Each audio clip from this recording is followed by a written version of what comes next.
નમસ્કાર દર્શક મિત્રો, પાટવી ગુજરાતી ન્યૂઝ ચેનલ માં આપનું હાર્દિક સ્વાગત છે। ઝાલોદ તાલુકા વિકાસ અધિકારને મનરેગા કામો હેઠળ થતા ભ્રષ્ટાચારને અંકુશ લાદવા કરાઈ રજૂઆત। તાલુકા પંચાયતમાં અવારનવાર આ બાબતે એસીબી ટ્રેપ હેઠળ અધિકારીઓની ધરપકડ પણ કરાઈ। ઝાલોદ તાલુકા ખાતે છેલ્લા 1 વર્ષમાં મનરેગા શાખામાં કામ કરતા કર્મચારીઓ ભ્રષ્ટાચાર આચરતા હોય તે બાબતે ફરિયાદો મળતા એસીબી ટ્રેપ હેઠળ ધરપકડ થયેલ છે। આમ કોઈ લાભાર્થીને કામ લેવા માટે ચોક્કસ ટકાવારી આપીને પણ કામ લેવા મજબૂર પડવું પડે છે।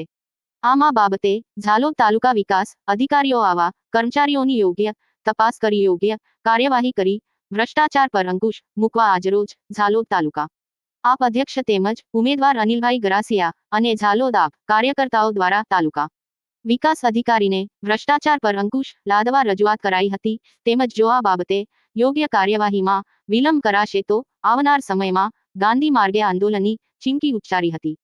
રિપોર્ટર અવસર ઝાલોદ।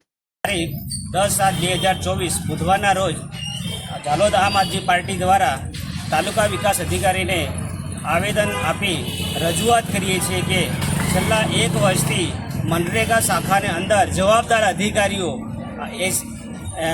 અધિકારી એસીબી ટ્રેપ હેઠળ ભ્રષ્ટાચાર કે લાંચ રૂશ્વત લેતા સસ્પેન્ડ કરવામાં આવ્યા છે। તો તાલુકા વિકાસ અધિકારી સાહેબને આજે અમે જાણ કરીએ છીએ કે આટલા મોટો જે ભ્રષ્ટાચાર તાલુકા કક્ષાએ જે ચાલે છે એને તાત્કાલિક અંકુશ કરવામાં આવે।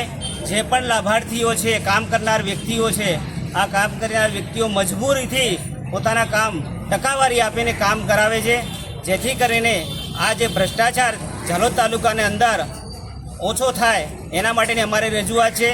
આવનાર સમયની અંદર જો આ રજૂઆત અમારી ધ્યાને નહીં લેવામાં આવે તો ગાંધી ચીંધ્યા માર્ગે અમે આગળ વધીશું।